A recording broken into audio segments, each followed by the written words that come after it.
Welcome, my friends. Welcome to the first installment of Bobby Bets Fights with your boy, Bobby. 2022, it's going to be our year. In 2021, spent the entire year betting high-stakes left way with my boy Joey Stacks down in Myanmar, and I could not be more excited, more exhilarated to step back foot on U.S. soil and be come back to the United States to impart my wisdom upon you, the fellow fight fans. And we're kicking 2022 off with UFC Fight Night, Kattar versus Chikadze. And I can tell you, after 4 weeks of no fights, happens every year, it's like seasonal depression, I am itching to see some human carnage. I want nothing more than to watch another human being try to beat the ever-living piss out of another human being and try to snap their limbs. And I can say, after 4 weeks, the shakes are starting to dissipate in anticipation for Saturday. I no longer have to drink 10 to 12 Miller lattes just to get through the night. The UFC Rolodex has been exhausted on Hulu. I no longer have to watch reruns of EFC fights on HD Fight Net. Thank you, Comcast, though, for providing that. And I am ready to impart my wisdom upon you. So not only can we watch and enjoy the fights, but also we are going to make our wallets fatter. And I can guarantee you that for 2022. So this is how it's going to work. I'm going to run through the fight card. We're going to start with the prelims, finish with the main card and the main event. I'm going to give you my first thoughts, what's going on, a quick preview, nothing crazy. And then on Friday, I will give you my final picks after the weigh-ins. See who came in overweight, see who looked like an absolute skeleton, and see who got hit with the COVID. And then after that, we'll sit down on Saturday, and we will watch our pockets get fatter. Watch the clams get baked. All right. So let's kick it off with the prelims. Let's start it off. And already, halfway through the week, this card has just absolutely been nuked left and right. Fights are dropping. And what would have been the start of the card with Vanessa Demopoulos versus Silvana Juarez has been moved to next week. And I'll be honest with you, I think I will live if I don't get to see Vanessa Demopoulos versus Silvana Juarez, for 7 days. I will say that, so we can tackle that one next week. So kicking it off, Brian Kelleher going to be fighting Charles Rosa to kick off the prelims. Brian Kelleher was scheduled to fight Said Yakub Kakhramonov, but he pulled out with injury and was replaced by Charles Rosa. And this development happened all but about 24 hours ago at the very, very latest. So I will say, gut instincts, there's no lines on this card right now. I will say Kelleher's probably going to come out with a heavy favorite. I don't see, it being too close. There's no lines on it. FanDuel, DraftKings, offshore books. I checked them all. My boy Nicky Stacks, the bookie down the street, he doesn't even have a line on this fight. I will say, just going off first instincts, I'm going to say Kelleher takes it pretty easily. I don't see Charles Rosa having too many passive victories. You could say you give him the edge in the BJJ, but I don't think Charles Rosa is going to be able to get the fight to the ground. I think Kelleher, better wrestler, better striker. At the very least, he's going to outpoint him to a decision. If he catches him, he catches him. But honestly, I think he takes that one pretty handily. Don't know if the line's going to be worth it, but we'll check it out when it comes back. Moving on, we got Dakota Bush versus Vyacheslav BORSCHEV. And this is going to be a battle of just absolutely phenomenal nicknames. We got Dakota Harry Bush versus Vyacheslav Slavaklaus BORSCHEV. This one, looking at the odds, it's showing plus 160, minus 190 on the UFC website. I think they're a little bit closer than that. I think Bush kind of edged that. I think he's about 150 as the underdog, and Slavaklaus is coming in. It's still right around minus 190, actually, now he's coming in right around minus probably 180. In this fight, I'm going to have to go with Borschev. I think, there's not too much value to be found in this. You'd be hard-pressed to find me putting any money on this because I do think Bush is a tough customer. And, Slava, he's a little untested in MMA. He's a great kickboxer. Absolutely has the advantage on the feet over Bush. But Bush is a tough character, man. You look at that fight against Austin Hubbard. He came out the gate gunning. He was able to engage in the clinch. He got his hands wrapped, got him down to the ground. Was he able to keep him down on the ground? No, not for very long. I think Hubbard, edged him out on the ground and also on the feet. But he did take one round. So, Borschchev fighting out of Team Alpha Male, he should know how to wrestle. All of those dudes, if there's one thing that they can do, they can wrestle. Those dudes can absolutely wrestle the shit out of each other. And Borschchev, honestly, all he does is need to keep it on the feet, and he's going to win this fight, and he'll win this fight pretty easily. But I do think if he is, looking at his Contender Series fight, a little untested, on the ground, we didn't get to see too much of it, but when we did, he did get, he was susceptible to the takedown, got taken down twice, and, at the end of round 1, got finished with some pretty heavy ground and pound. So if Dakota Bush can do that, I can see him pulling that one out. But again, it's going to be a long shot for him. So probably not going to be touching this one either. Moving on, we are going to have, wow, I totally fucked that up. Brian Kelleher is not fighting Charles Rosa. Is he? Is he fighting Charles Rosa? Who's TJ Brown fighting?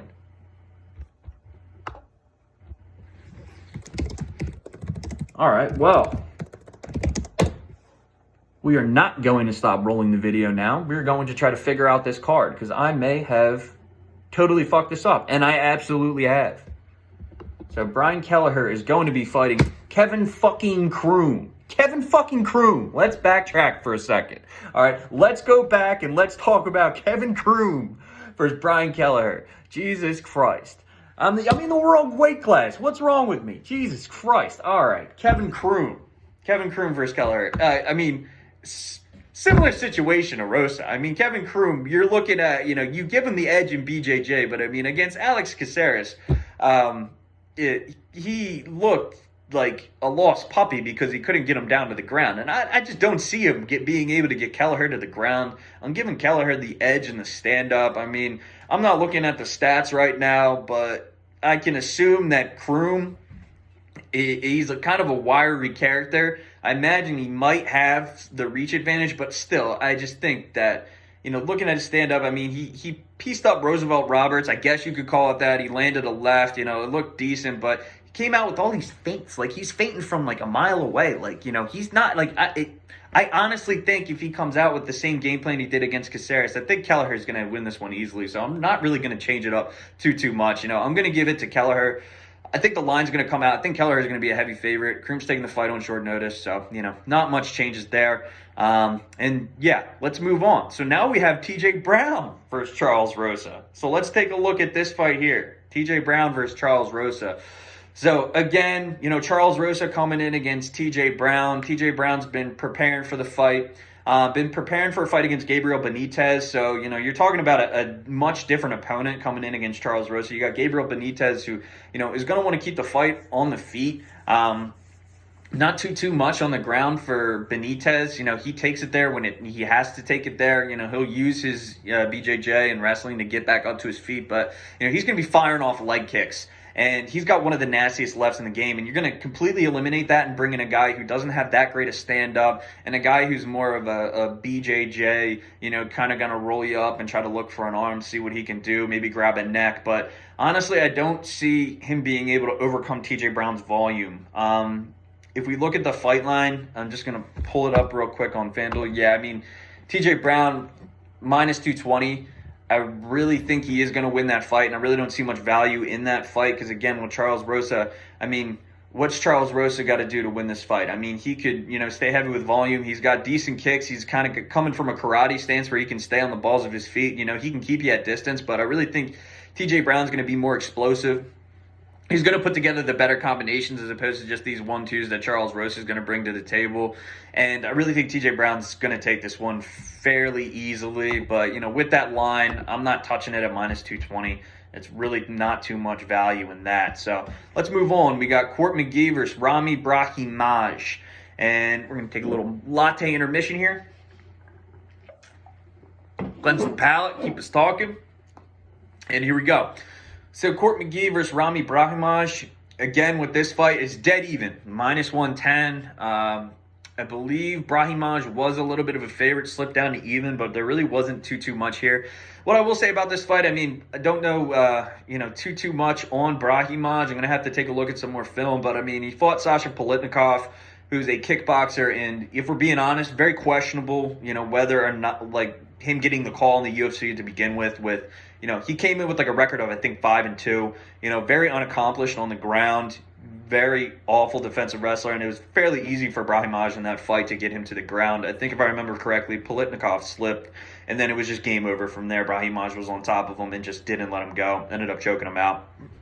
Court McGee, I'll reference this fight against Sean Brady. Fairly easy decision for Brady. Brahimaj is like the poor man's Sean Brady, you know, very heavy wrestler, you know, is going to be looking to take you down, going to be looking to submit you, going to be looking to tie up the feet. Court McGee is a tough fighter, though. He is a little bit on the older side. I'm going to have to take a look at this because I do like that the line's close. We'll see if we can get an advantage. I'm going to lean towards Brahimaj here. But to be honest with you, until I see the weigh-ins, see how Court McGee's looking, see how Brahimaj is looking, you know, I'm probably going to edge Brahimaj right here. But we'll recount that on Friday after the weigh-ins and see if we're going to stick with that pick. Because quite frankly, I am not too confident at the moment. All right, moving on to the main card. We got Bill Algeo versus Joe Anderson Brito. So this is another interesting fight. Bill Algeo has a great fight style for the fans. You know, he's going to want to keep it standing. You know, he's got interesting strikes. His fight with Ricardo Lamas was awesome. His last fight against Ricardo Ramos, I believe it was.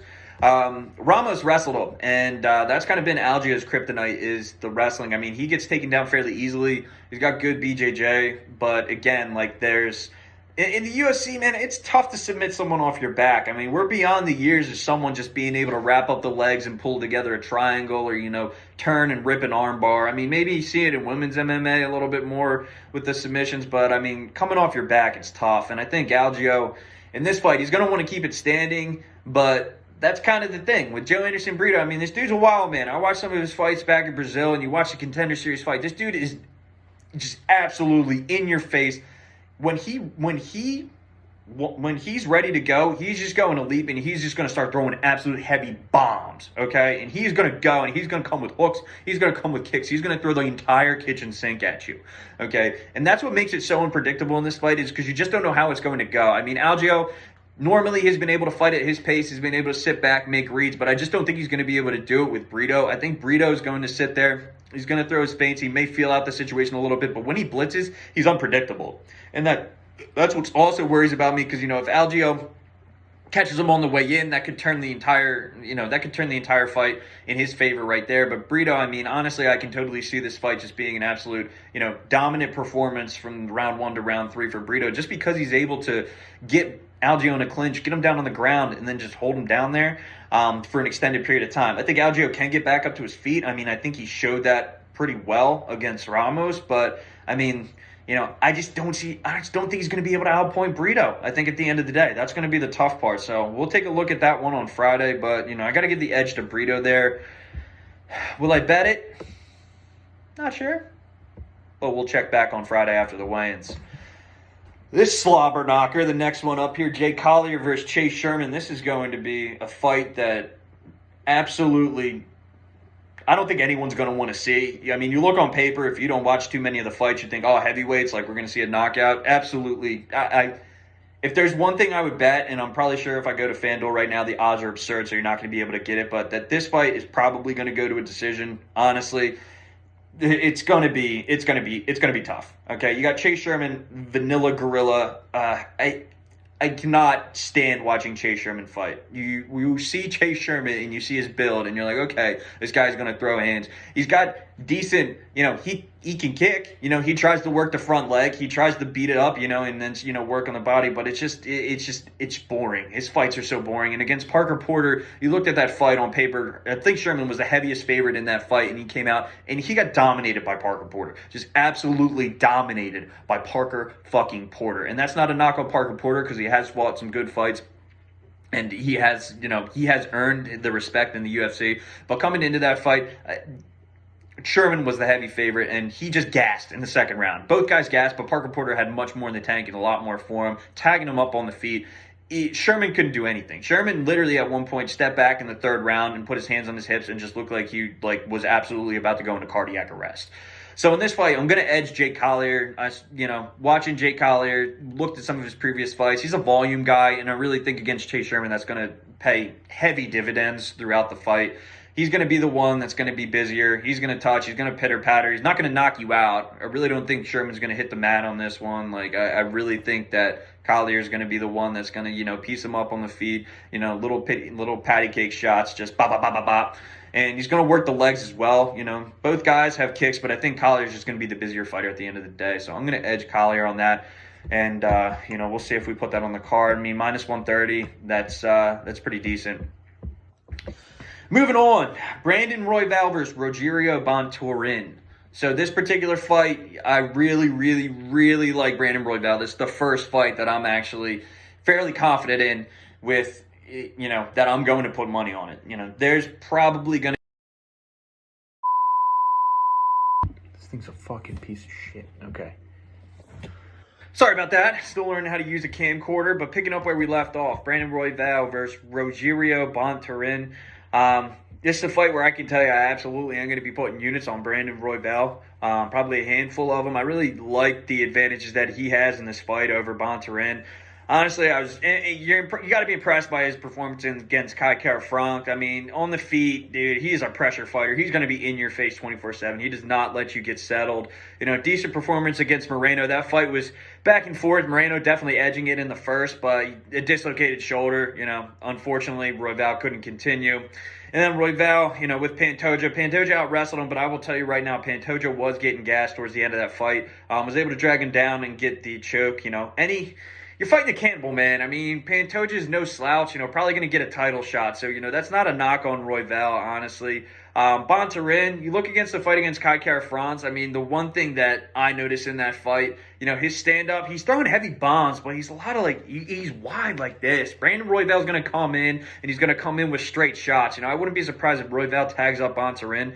A lot more than Bontorin tags up Royval on the feet. Bontorin might get a couple good shots in, but one thing Royval's been proven in his fights is that he could take a shot. He took a clean one against Kai Frank, got stunned, got back up, and threw a spinning elbow and dropped him in one of the wildest exchanges, you will ever see. So against that fight, I mean, Bontorin, yeah, he's probably going to take a page out of Pantoja's playbook, try to bring Royval down to the ground. But again, Royval on the ground, he's very active with his BJJ, and he uses it, in defense. If he's confident, he will roll for submissions. I mean, you look at Kai France, he was all over the place, very confident on the ground, and I think it'll be the same thing against Bontorin, but I think most of the time, if he's going to drag him down, Royval's just not going to be able to stand still long enough for him, for Bontorin to be able to get any advantageous position. I think there's going to be a lot of scrambles, and Royval's going to get back to the feet. The deciding factor in this fight, the one thing I noticed with Bontorin, he's throwing them heavy hooks, he's like, throwing him in, coming in.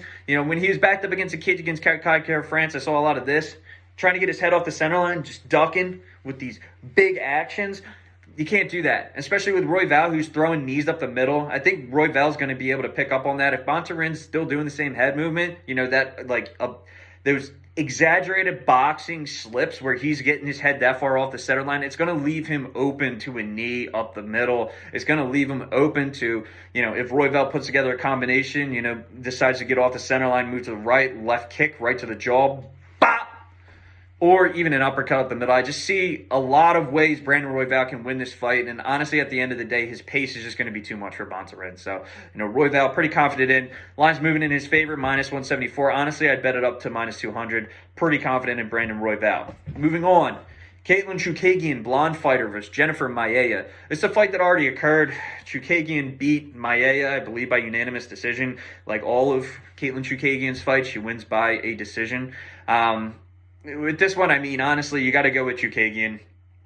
Her fighting style is about, you don't find too many people that are boring on the feet, but Katlyn Chookagian is boring on the feet. I mean, it is what it is. I mean, she's just volume, pitter-patter. She does not have any power behind her shots. I think she might have one knockout, if any, and all of her wins are by decision. Jennifer Maia, I mean, you already lost to Chookagian. Can she solve the puzzle this time around? I don't know if she can. I mean, Chookagian knows she's going to have the advantage on the feet with her volume. So, as long as Chookagian doesn't get taken down, she's got pretty good wrestling defense. I really don't see Jennifer Maia being able to out-volume Katlyn Chookagian or really, put together any shots that are going to be significant that the judges are going to be like, wow, okay, we're edging Maia in this one. So, I'm leaning Katlyn Chookagian. Am I going to bet this fight? Women's MMA, weird. Katlyn Chookagian getting close to minus 200, so the value, not seeing too much there. But let's see if the lines, as we get closer to weigh-in, see, if we get some late money coming in on Maia, might push us towards Chookagian more. But definitely like Chookagian in this fight. They already fought. Chookagian already won. I don't know if Jennifer Maia went back to the drawing board and is able to put together any type of new game plan or be able to out-volume Chookagian or solve that puzzle. So, moving on to that one, to the next one. Michelle Pereira is the replacement fight. Andre Fialho. Okay, so that's going to be an interesting one. I'm just going to go off the top of my dome here. I don't have fight odds again.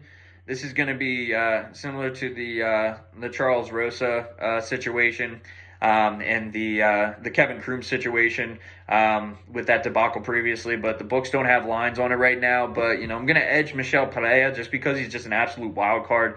I mean, it's tough, though, man, because there's things that I see in Michelle Pereira when he fights that worry me a lot. But no one's really been able to solve that puzzle. But, I mean, Tristan Connolly, you see all the fight highlights from that fight, and it's just Michelle Pereira doing backflips to get to pass guard, running around the cage. Tristan Connolly, he's chasing Tristan Connolly around. Connolly looks like a lost puppy. He doesn't know what he's doing, but Tristan Connolly won that fight. That's the thing that worries me with Michelle Pereira is, he's been able to put it together, but people stay in his fights. He's not in there, knocking dudes out in the first round. He does all this crazy stuff, but at the end of the day, he's fighting to decisions.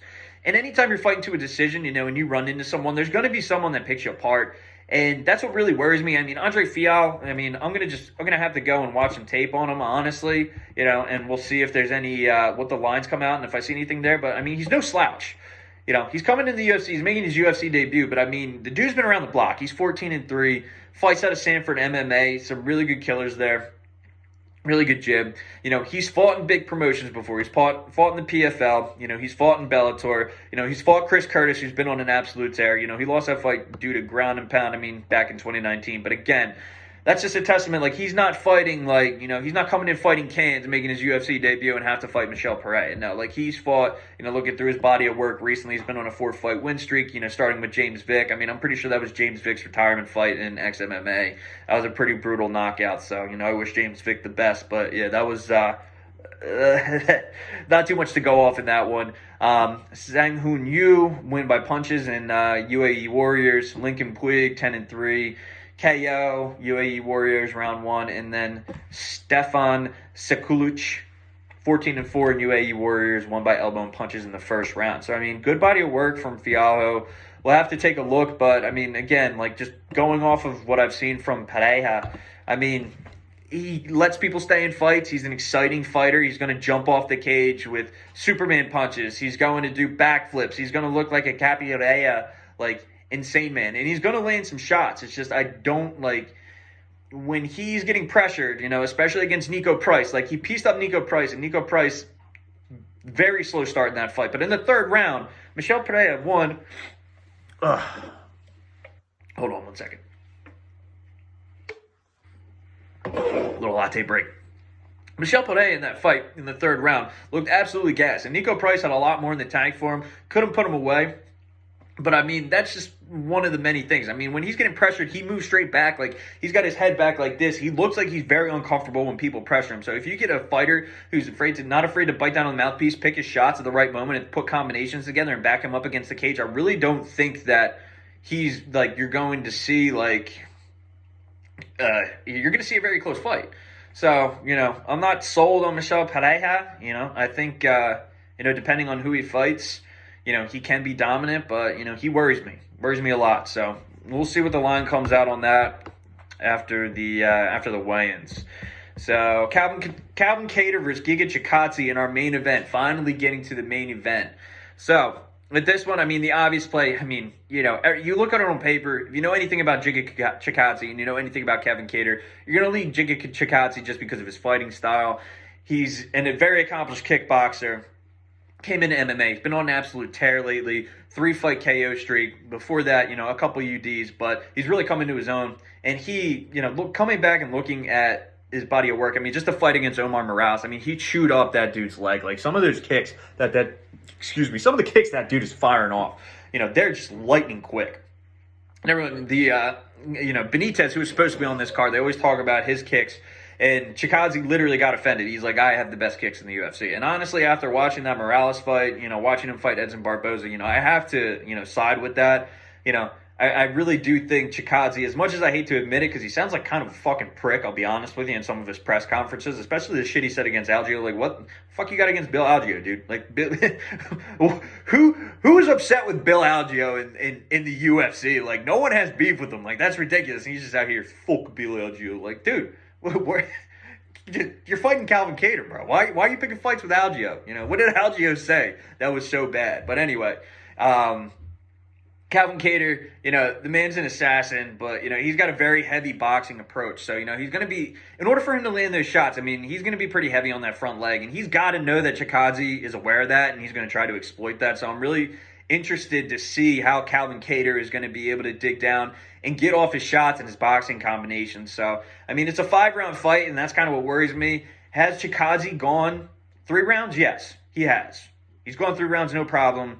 Unanimous decision. Has he took his foot off the gas in the 3rd round in previous fights? Yes, he absolutely has. It's a 5-round fight. Has Calvin Kattar gone 5 rounds? Yes, he has. He went 5 rounds against Dan Ige. He went 5 rounds against Max Holloway and took an absolute fucking beating against Max Holloway.